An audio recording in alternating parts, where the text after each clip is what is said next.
তুমি আসো। আজকে সন্ধি বিচ্ছেদের একটি গুরুত্বপূর্ণ সূত্র নিয়ে আলোচনা করব। এই সূত্রটা যেমন গুরুত্বপূর্ণ তেমন আবার মজারও। আমি দেখাবো একটি সূত্র নিয়ে তার আবার চারটি গুরুত্বপূর্ণ দিক। তো তোমরা লক্ষ্য করো, আমি সূত্রে লিখেছি দন্তন্য যুক্ত তালবস্য দন্তস্য হ। অর্থাৎ আমি এটা দেখাতে চেয়েছি বা বোঝাতে চেয়েছি, দন্তন্যর পরে যদি তালবস্য দন্তস্য হ থাকে, দন্তন্য পরিবর্তন হয় অনুস্বরে।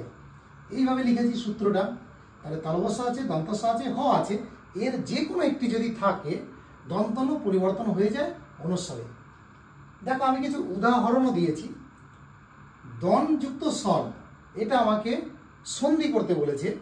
দন যুক্ত সন এটা যেমন আছে আমি তেমনই বসাবো।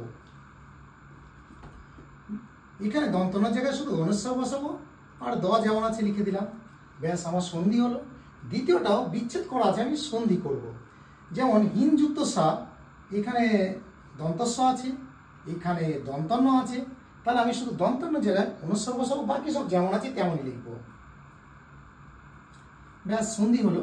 এর পরেরটা দেখাবো বিচ্ছেদ করা একই সূত্র থেকে। আমরা আগে শিখে নিয়েছি দন্তন্যর পরে যদি তালবস্য দন্তস্ব থাকে তাহলে অনুস্বার হবে।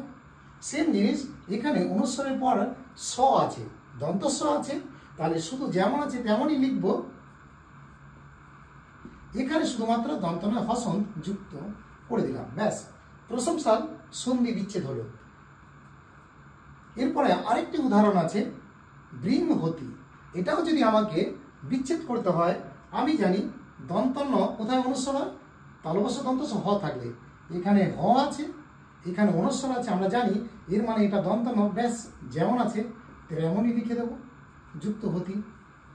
ব্যাস একটি সূত্র থেকে আমরা সন্ধি শিখলাম, বিচ্ছেদ শিখলাম, দন্তন্য কোথায় অনুস্বার হয় সেটা শিখলাম, আবার অনুস্বার কোথায় দন্তন্য হয় সেটাও শিখলাম। আশা করি তোমাদের আর এ সূত্র নিয়ে কোনো সমস্যা থাকবে না।